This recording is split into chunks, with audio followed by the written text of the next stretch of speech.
The hearing begins not with words, but with the restless hum of cameras, each flash slicing through the still air like lightning over a battlefield. Reporters lean forward, pens trembling. Staffers exchange glances they can't quite hold. Somewhere in that room, history waits to happen, unaware it's only seconds away. Jasmine Crockett sits steady at the long mahogany table, her hands folded, her expression unreadable. The hum of the crowd fades around her. Every light, every lens seems to orbit her calm. Across from her, Karoline Leavitt leans into her microphone with a practiced smirk, her voice sharp and rehearsed. She's been waiting for this moment, to corner, to humiliate, to perform.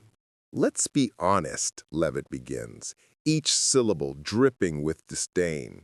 "Some of us are here to make headlines, not to serve the people." The room chuckles lightly, the kind of laughter that thrives on hierarchy. Leavitt basks in it, mistaking noise for power. But Crockett doesn't flinch. She simply looks at her, an unwavering gaze that says more than 100 rebuttals. The pause stretches long enough to make even the walls lean in. Then, quietly, Crockett reaches down. Her hand touches the manila folder beside her notes. Plain, unassuming, stamped in red. Confidential. She doesn't rush. She doesn't announce. She just slides it forward. The sound of paper on wood, cutting sharper than any insult. Leavitt blinks, her smirk faltering for the first time. The audience senses the shift. One heartbeat, two, and then silence. Thick, heavy, absolute. Every camera finds its target. Crockett meets Leavitt's eyes, then looks down at the folder, then back up, as if to say, "Shall we open this together?" The silence breaks into murmurs. A reporter whispers, "What is that?" Another mutters, "She brought receipts." Leavitt's jaw tightens. She forces a smile, but her fingers twitch toward her mic, unsure whether to speak or stay still. Then the narrator's voice cuts through the chaos, smooth, deliberate, inevitable. Karoline Leavitt storms out after Jasmine Crockett exposes secret document live in Congress. The headline burns across the screen. The murmurs turn to gasps. The country holds its breath. Because what's in that folder isn't just paper. It's a truth no one in Washington wanted the public to see. To understand that silence, you have to understand what it was protecting. The moment Jasmine Crockett slid that folder across the table, the tension wasn't just personal. It was political, historic, and deeply moral. Because beneath the bright lights of the hearing room lay a secret that had been whispering through Washington for weeks. Karoline Leavitt had been everywhere. Morning shows, primetime hits, glossy magazine profiles, selling herself as a truth teller, the young face of accountability, the so-called antidote to government hypocrisy. Her words were sharp, her confidence rehearsed. She'd become a darling of sound bites and slogans. But behind that polished grin, there was another truth. A memo buried deep in committee files, stamped with her initials, proposing a plan she swore she'd never touch.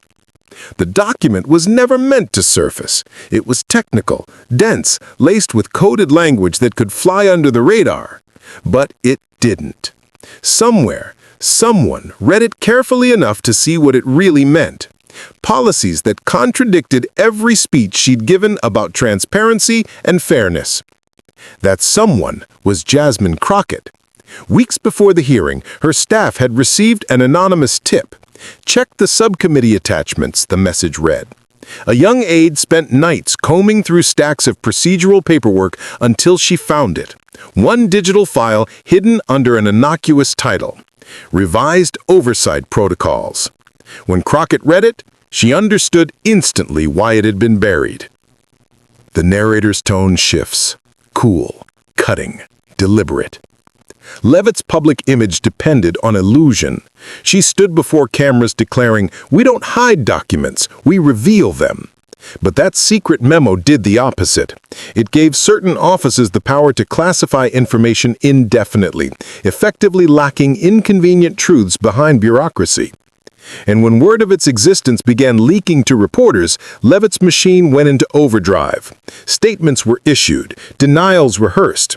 Staffers warned, "Don't ask her about the memo." She brushed it off with laughter, but her team could see the cracks forming.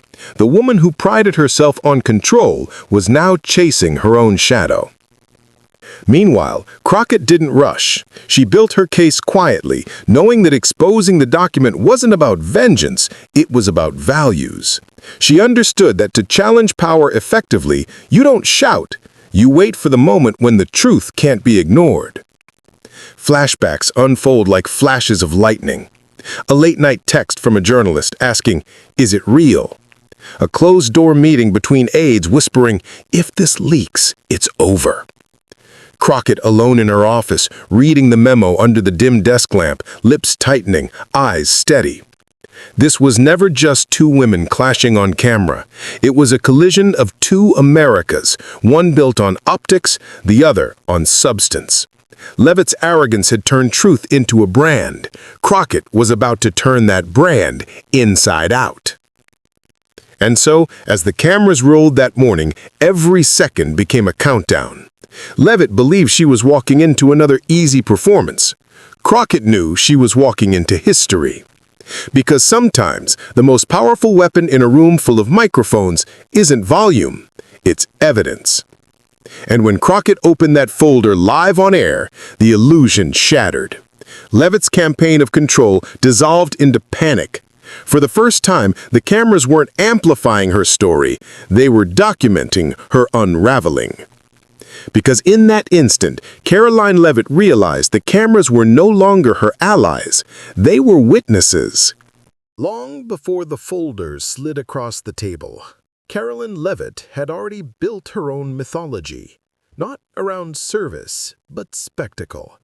Her ascent through Washington wasn't quiet, it was choreographed. Every press appearance, every interview, every headline was calculated to project control. She was young, ambitious, and photogenic, the kind of figure political operatives salivate over. Her handlers called her camera-proof, the rare politician who never flinched under the lights. She learned the art of looking flawless before she learned the art of listening. Week after week, her media coaches drilled her on posture, tone, and framing. Smile when you deny. Slow down when you pivot. Never let them see uncertainty. And she mastered it. When asked about complex policy, she leaned on rhythm, not reasoning. When cornered by critics, she changed the subject to herself. Confidence became her currency, and it bought her everything. Her social media feeds were a symphony of self-assurance, posed photos and patriotic backdrops, quotes about fighting for truth, carefully rehearsed outrage delivered with a wink. Her followers saw courage, her colleagues saw performance. But Karoline didn't care. "Politics is theater," she told an aide once, "and I intend to write my own script." For a while it worked. Headlines praised her composure. Cable pundits called her a rising star. Donors loved her polish, the way she could attack with a smile and charm through controversy. She was invited everywhere, think tanks, galas, talk shows, each appearance another brick in the fortress of her image. She'd sip champagne and laugh as the cameras clicked, her reflection mirrored in every lens. But behind that reflection was an emptiness she refused to acknowledge. When her advisors warned her about mounting inconsistencies, her words contradicting her record, her statements twisting under scrutiny, she brushed them off. "Voters don't care about footnotes," she'd say. "They care about feelings." Then came the first whisper of Jasmine Crockett. "She's sharp," one of Leavitt's staffers said. She's not like the others. She's a prosecutor. She knows how to build cases." She smirked. "Another angry freshman with a microphone," she replied. "I'll handle her." The room laughed, but uneasily. They'd seen what happened when arrogance met precision. Leavitt didn't notice. She was too busy scrolling through clips of herself, rehearsing her next takedown for the cameras. Behind closed doors, she mocked her opponents, their accents, their passion, their authenticity. She'd say, "They're emotional, and that's their weakness." She didn't realize emotion was the very thing she lacked. Her strength was an illusion crafted in makeup chairs and green rooms, not earned through conviction or courage. The narrator's tone sharpens, sympathy turning to analysis. She wasn't born cruel. She was born certain. Certain that charm could replace truth.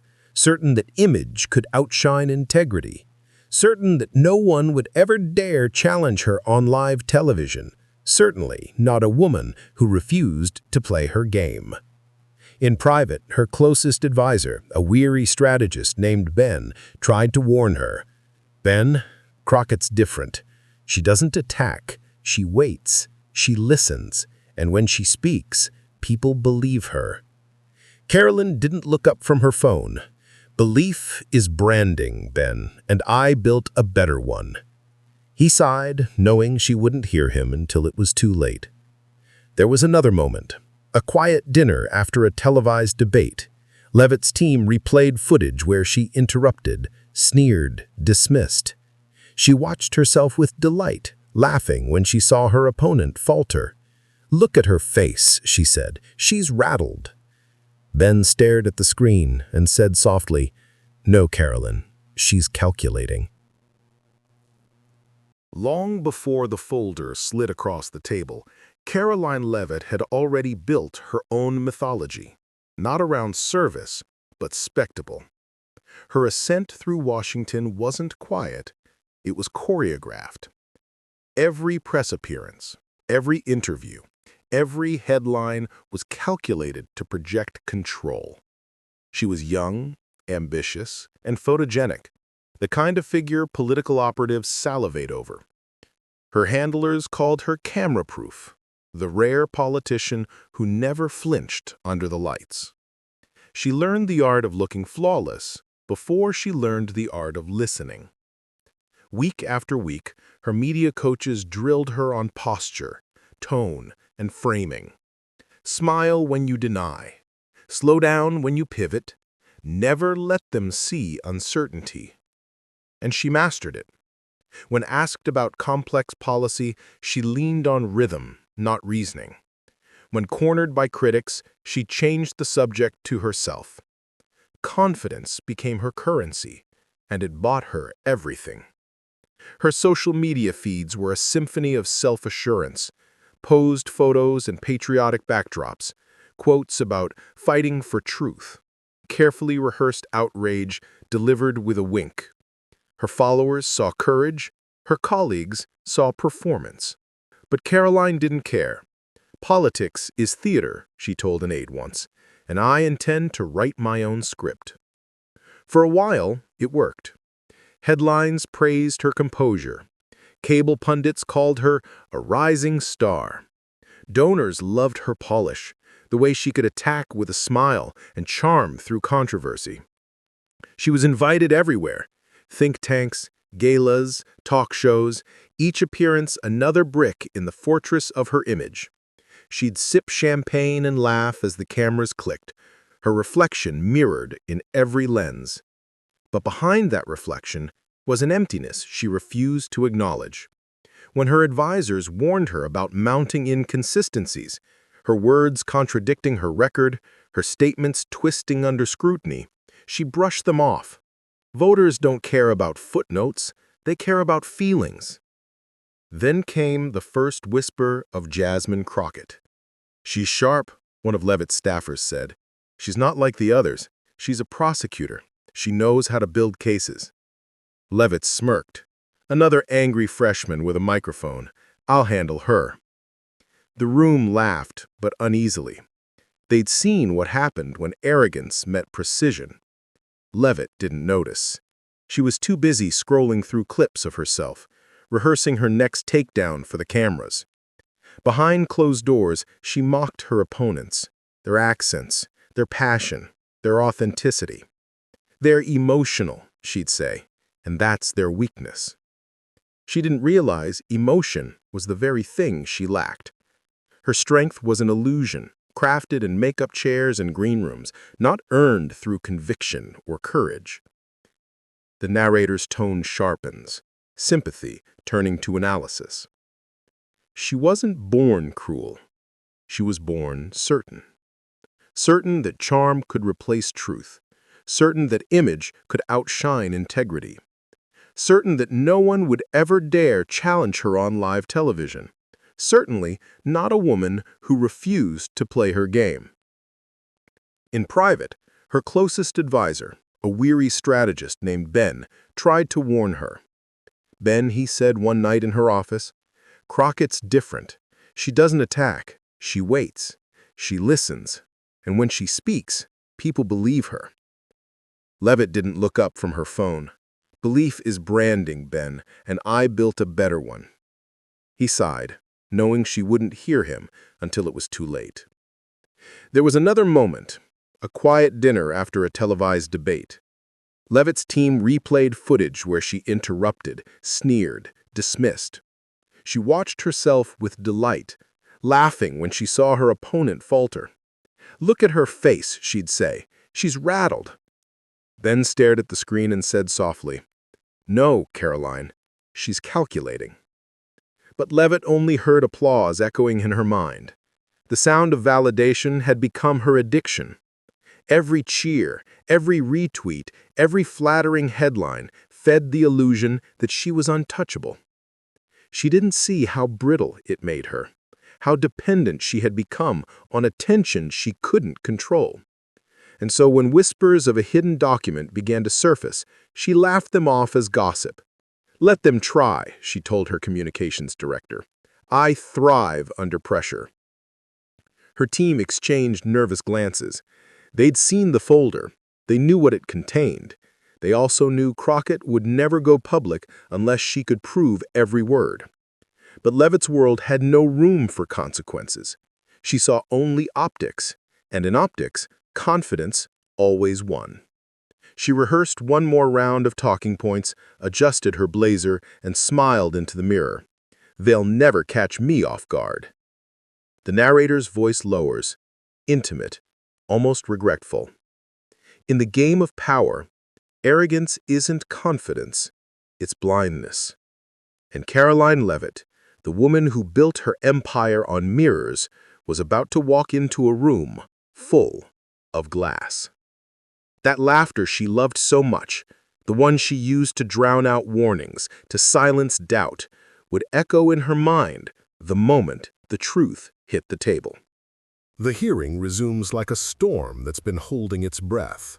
The hum of the cameras is louder now, a low electric thrum beneath the chaos of shuffling papers and whispered strategy. Karoline Leavitt straightens her stack of notes with theatrical precision, scanning the room like an actress waiting for her cue. Jasmine Crockett sits across from her, still, centered, the calm eye in a gathering cyclone. Leavitt begins with a smile that doesn't reach her eyes. Let's get one thing straight, she says, voice carrying the tone of a practiced rebuke. Some of us came here to serve, not to grandstand for social media. The crowd stirs, a few raised eyebrows, a half-suppressed laugh. Crockett doesn't move. Leavitt senses the attention shift toward her and doubles down, her words growing sharper, louder. I find it ironic, she continues, that some members prefer to perform indignation rather than produce results.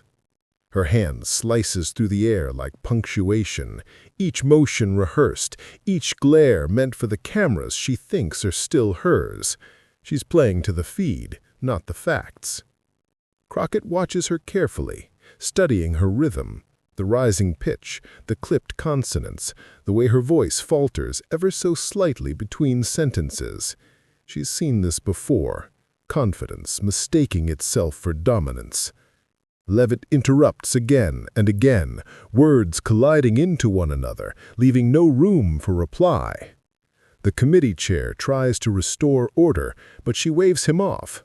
"I'm not done," she insists, pressing forward as murmurs ripple through the room. A journalist whispers, "She's losing control." Another clicks record. The narrator's voice threads through the noise, calm against the chaos. There's a moment in every confrontation when power mistakes volume for truth. Leavitt leans forward, tone dripping with condescension. "Frankly, Miss Crockett, people are tired of your theatrics." Crockett lifts her gaze. Her voice, when it comes, is almost too soft for the microphone. "Are you finished?" The words are simple, but they land like a gavel. The room stops. The shuffling ceases. Even the cameras seem to hesitate, autofocus catching on the stillness between them. Leavitt freezes mid-motion, caught in a tableau of her own making. The aggressor confronted not with fury, but precision. Crockett's eyes don't waver, no hint of anger, no tremor of ego. Just a steady, unyielding calm that forces the room to measure its own noise. Leavitt clears her throat, tries to recover with a half-laugh, but the sound rings hollow. She glances at her aides, at the flashing lights, at the reporters scribbling faster now.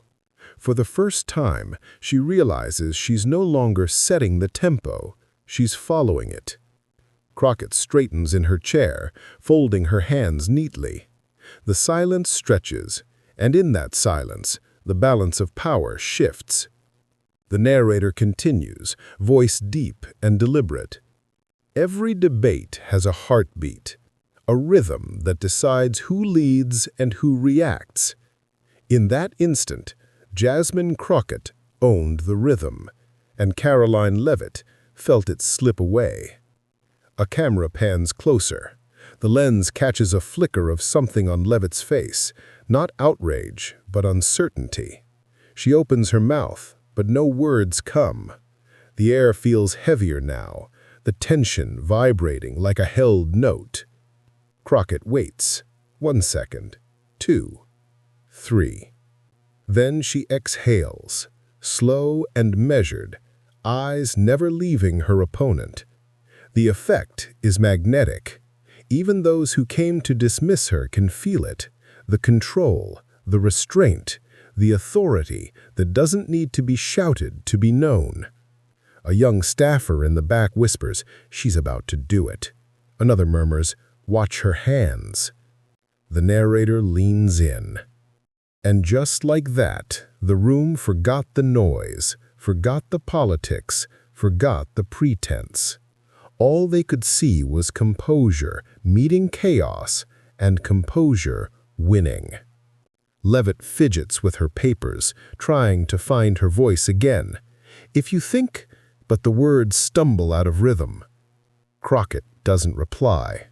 Instead, she reaches down, fingertips brushing the edge of the folder that's been sitting beside her notes. The same manila folder that silenced the room once before. For a heartbeat, the sound of cameras resumes, rapid and feverish, as if every photographer senses what's coming. Leavitt's eyes dart toward it, confusion breaking through her practiced poise. The narrator's voice lowers to a whisper, steady, inevitable. Then Jasmine Crockett reached for the folder, and history hit record. The air inside the hearing room thickens until it feels like everyone is breathing through glass. Every sound, the clicking of pens, the rustle of jackets, the faint hum of electricity, becomes part of the tension. Jasmine Crockett's fingers rest lightly on the manila folder. For a long, deliberate second, she doesn't move. Karoline Leavitt forces a laugh, brittle and rehearsed. If you have something to say, Congresswoman, say it, she snaps, voice trying to reclaim its stage. Crockett looks up slowly, her eyes calm, her tone quiet enough to make the microphones lean forward. "You're right," she says. "Let's say it together." She opens the folder. The paper inside slides out with the whisper of inevitability. On the top page, bold black letters read, "Internal Memorandum, Policy Coordination Draft." The room shifts.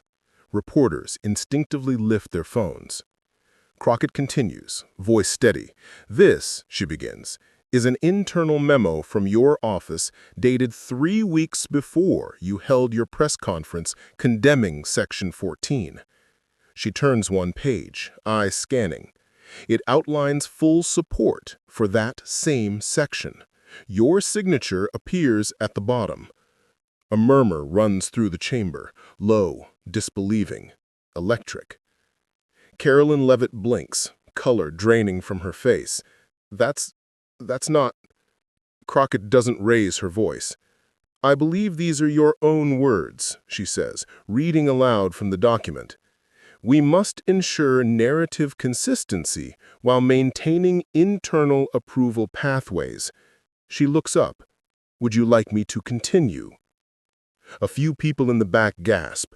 Cameras flash like lightning. The chair tries to gavel order back into the room, but no one is listening anymore. Karoline's lips move, but no sound comes. She glances at her staff behind her, eyes wide, searching for rescue. One aide looks down. Another simply shakes his head. Crockett turns another page. "You describe the section as politically inconvenient, but operationally necessary. Your office circulated this memo to at least 7 committee members. Would you like to explain that contradiction to the public?" Leavitt's voice finally breaks through, trembling. "That document was never meant... I mean, it was a draft, taken out of context." "Context?" Crockett interrupts softly. "Isn't that what you said transparency was supposed to provide?" The words hang there, suspended between them, like a verdict. The narrator's voice cuts in, low and cinematic. In that instant, the performance ended. For the first time, Karoline Leavitt wasn't playing to the camera. She was running from it. Karoline stammers, papers rattling in her hand. This is political theater." Crockett tilts her head slightly, almost pitying. "No, Congresswoman, this is accountability." The silence that follows is unbearable. Then the faint, unmistakable click of phones recording. It spreads like wildfire. One reporter tweets before the sentence even finishes. "Jasmine Crockett just dropped a bombshell. Live. Leavitt's memo exposed." Within minutes, the words "secret file" begin to trend. Hashtag secret file. Hashtag Crockett exposes. The digital echo starts before the hearing even ends. Screens across the country light up with the same clip. Crockett's calm voice, the folder, the stunned silence. The narrator weaves the digital chorus into the moment. In an era built on noise, silence became the headline. A single folder had spoken louder than 1,000 soundbites. Karoline tries again, desperate. "You don't understand how these things work." Crockett leans forward, her tone turning colder now, precise. "I understand perfectly. You stood before the American people and claimed to fight for truth. Meanwhile, you signed a document concealing it. The only thing I don't understand is why you thought no one would notice." The audience feels it, the slow collapse of a facade. Even her allies sit stone still, unwilling to intervene. Leavitt straightens, her voice cracking into defiance. "This is a smear. I will not..." But she stops mid-sentence, because Crockett's eyes are already on her, patient, unflinching. "You already did," she says softly. That line lands like a hammer. Somewhere, a camera shutter clicks 3 times in perfect rhythm. The narrator breathes through the pause, giving the image space to burn into memory. Leavitt's composure finally splinters. She gathers her papers with shaking hands, muttering to her aides. The microphones catch fragments. Setup, fabricated, lawyers. Reporters rise from their seats, phones raised high. The flash becomes relentless. Crockett doesn't move. She watches, impassive, as Leavitt stands abruptly, knocking her chair backwards. "This hearing is a disgrace," Leavitt shouts, but her voice has lost its authority. It quivers against the wooden walls. The narrator's voice swells with the slow rhythm of justice reclaiming its space. When arrogance meets evidence, it doesn't explode. It dissolves. Slowly, publicly, inevitably. Leavitt storms out, aides trailing behind, cameras chasing every step. The heavy doors slam shut, echoing like punctuation on a chapter of denial. Inside, the chamber remains frozen. No one moves. Even the chair forgets to speak. All eyes turn back to Jasmine Crockett, still seated, hands folded once more, the empty folder beside her. She looks up briefly, then down at her notes, as though the storm outside has nothing to do with her. The narrator continues. Crockett didn't celebrate, because victory for her was never about humiliation. It was about truth, finding daylight. Across the internet, the clip loops endlessly. The moment she opened the folder, the moment Leavitt's voice broke, the moment composure conquered chaos. Hashtags bloom across timelines, commentary erupts on news panels, and millions of viewers replay the same 5 seconds again and again. The calm before the storm that silenced a storm. In the chamber, a young aide whispers to a colleague, almost in awe. She didn't raise her voice once. Crockett glances up, hearing it, and allows herself the faintest smile. Not smug, not triumphant, just knowing. The narrator lowers the tone to a near whisper, words carrying like an aftershock. What happened that morning would echo far beyond the hearing room, because sometimes, the moment truth is spoken, it stops being a debate and starts being history. She gathers her notes, rises slowly, and walks towards the exit as aides and reporters scramble in her wake. Outside, the hall buzzes with the chaos she just left behind. Flashing bulbs, shouted questions, echoing footsteps. But Crockett doesn't pause. She keeps walking, each step unhurried, her calm moving through the noise, like a current of light. The camera lingers on her back, the lone figure moving steadily down the corridor as the noise fades behind her. The narrator delivers the final line like a promise. But what happened after the camera stopped rolling is what turned this clash into a movement. The internet doesn't sleep, and that night, it roared awake. Within minutes of the hearing's end, the clip hit every corner of the web. On TikTok, it looped endlessly. Jasmine Crockett's calm gaze, the slow slide of the folder, Karoline Leavitt's tightening jaw. Users added captions, filters, dramatic sound effects, but the original sound was all anyone needed. Are you finished? 3 words, unflinching, clean, surgical. By nightfall, those 3 words had become a viral anthem. Teenagers lip-synced it, lawyers reenacted it, even celebrities joined in. An actress in Los Angeles mouthing the line under the caption, "Mood when someone lies to your face." It became a soundbite, a symbol, a statement. The narrator's tone shifts, measured and knowing.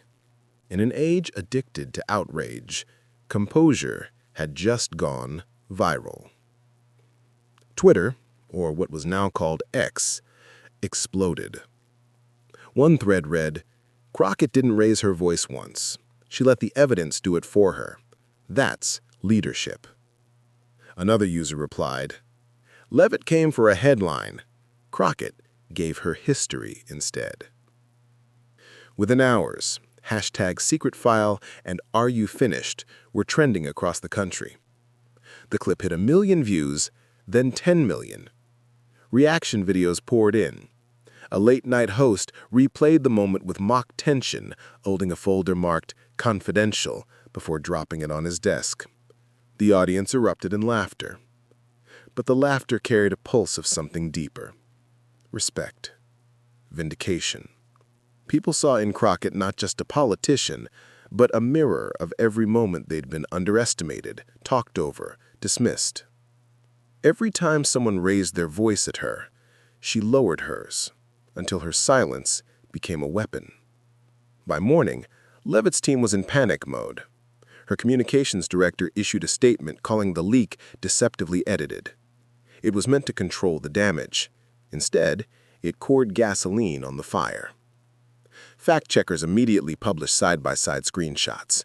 Headlines read, "Leavitt's denial backfires. Document confirmed authentic." Cable networks picked up the story. Pundits debated it. One conservative analyst muttered, "If this is the new standard for hearings, good luck to the rest of us." Even her allies struggled to defend her. A former campaign strategist admitted off-air, she mistook confidence for control. That's not the same thing. Meanwhile, Crockett said nothing. No interviews, no follow-up tweets. Just silence. And that silence was louder than any press release. In a world that rewards the loudest, she reminded people of the power of the steady. On YouTube, breakdown channels dissected the moment frame by frame, pausing at Crockett's expression, her timing, her tone. "This," one commentator said, pointing to the screen, "is how you dismantle power without raising your blood pressure." Clips from the hearing began splicing into protest compilations, empowerment reels, even motivational ads. The image of her sliding that folder became a meme, a universal gesture for truth revealed. On Instagram, one artist painted a digital portrait, Crockett in grayscale, with a single red folder glowing in color. The caption read, "Receipt season." Even political veterans couldn't ignore it. One senator tweeted, "If more of us read before we spoke, maybe Congress would look a little more like this." The narrator's voice carried a mix of awe and gravity. By the end of the week, it wasn't just a clip. It was a conversation about truth, about restraint, about what strength really looks like. But the other side of the digital storm told a darker story. Leavitt's office closed its comment sections. Staffers were flooded with angry messages. Her donors went quiet. Anonymous sources whispered to reporters about internal reviews and personnel adjustments. She released another statement, longer, defensive, dense with political jargon, insisting she was the victim of orchestrated optics. The internet tore it apart at minutes. Memes mocked the phrasing, pairing it with her stunned reaction at the hearing. Orchestrated optics? Sounds like what happens when the orchestra fires the conductor. The narrator softened the tone, allowing reflection to settle over the frenzy. The internet moved on, as it always does. But something lingered. An image, a feeling, a question. Clips of Crockett's calm composure continued to circulate, not now as entertainment, but as example. High school debate teams shared it. Activists quoted her line at rallies. Even classrooms played the clip to discuss body language and restraint under pressure. For a brief moment, amid the noise of politics, the world seemed to remember that dignity was still contagious. In an age of noise, silence had finally gone viral. The screen fades to black, but the echo remains. Hashtags flickering across it like fireflies. #SecretFile. #AreYouFinished. #Truth in Silence. And then, softly, a final narration line bridges to the next act. But beneath the laughter and hashtags lay something deeper. A question about what kind of leadership America still believes in. The dust had settled, but something larger than scandal remained in the air. a stillness that felt almost sacred. The frenzy of headlines and hashtags had burned through the noise, leaving behind only the question that mattered. What does power look like when it tells the truth? The narrator's voice returns, softer now, not a reporter's tone, but a witness's reflection. In a chamber built on noise, she reminded everyone what power looks like when it doesn't shout. Crockett's composure, replayed endlessly across screens, had become more than a viral moment. It was a mirror, held up to a culture addicted to volume, to performance, to spectacle. In that hearing room, truth didn't need thunder. It needed patience. It didn't demand applause. It demanded clarity. Karoline Leavitt's downfall wasn't just her own. It was a reflection of something deeper. The arrogance that believes spin can outlast sincerity, that image can erase evidence. Her collapse was public, yes, but it was also symbolic, a warning to every figure who confuses deflection with strength. Crockett, by contrast, represented the opposite kind of power, the kind forged in silence and tested in fire. She didn't need to win the room. She needed only to tell the truth and let the room catch up. That day, the narrator continues, she turned composure into confrontation, not through fury, but through focus. Across the country, people saw themselves in that steadiness. The teacher keeping calm through injustice, the nurse holding her ground against bureaucracy, the young woman in a meeting who refuses to raise her voice just to be heard. For them, Crockett's quiet defiance wasn't just political, it was personal. Because everyone, at some point, has faced their own version of that table. The sneer across from them, the condescension, the attempt to reduce them to silence. And everyone has wished they could find the words or the calm to fight back without losing themselves. Crockett did it for them. The narrator pauses, then deepens in tone. Leavitt's mistake wasn't her politics. It was her belief that truth is a tool to be managed. But truth doesn't play for sides. It plays for history. That's what made the moment unforgettable. Crockett didn't humiliate her opponent. She humbled the system that enabled her. She didn't shout over the noise. She absorbed it, filtered it, and returned it as proof. Every viewer who watched that clip felt the same thing, a sense that maybe integrity hadn't gone extinct after all. Maybe even now, calm could conquer chaos. The scene shifts. Crockett leaving the building, sunlight catching the edges of her hair, aides still buzzing behind her. She says nothing to reporters, doesn't pause for cameras. The crowd's questions wash over her like distant waves. She walks on, not as a victor, but as a reminder. Because leadership, the narrator reflects, isn't about being the loudest voice in the room. It's about being the last one who still believes in truth when everyone else has stopped listening. That day, something shifted, not just for Crockett, but for the country watching. It wasn't about partisanship anymore. It was about principle, about how dignity, when wielded with discipline, could still shake the walls of power. The narrator's voice softens once more, inviting reflection. We've all seen arrogance dressed as strength. We've all watched truth twisted until it loses its shape. But that morning, in one quiet act of courage, the balance tilted back, just a little, toward what's right. The music swells, subtle, restrained, as if history itself is exhaling. Crockett didn't need to say, "I told you so." Her silence said it all. And in that silence, people found something they hadn't felt in a long time: hope. The narrator delivers the final words like a heartbeat, soft, deliberate, unforgettable. Because in every crowd, there's someone who refuses to be silenced. And maybe next time, that someone is you.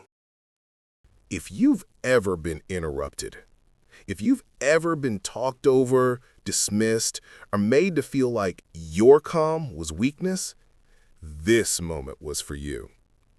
Because what you just witnessed wasn't just a political takedown. It was a reminder that dignity is not silence and restraint is not surrender. It's strength, real strength, the kind that doesn't need to shout to be heard.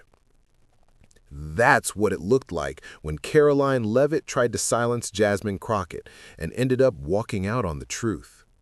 For days, the world replayed that moment, not because it was scandalous, but because it was honest. Because we saw, for once, that grace under pressure could still win the room. And maybe that's why it struck so deep. Because in that calm, every one of us saw the part of ourselves that refuses to break, even when we're underestimated. So if you felt something watching this, if you saw yourself in her steadiness, her silence, her strength, then this is where you join in. Like to amplify her voice, because the louder her truth echoes, the harder it is to silence.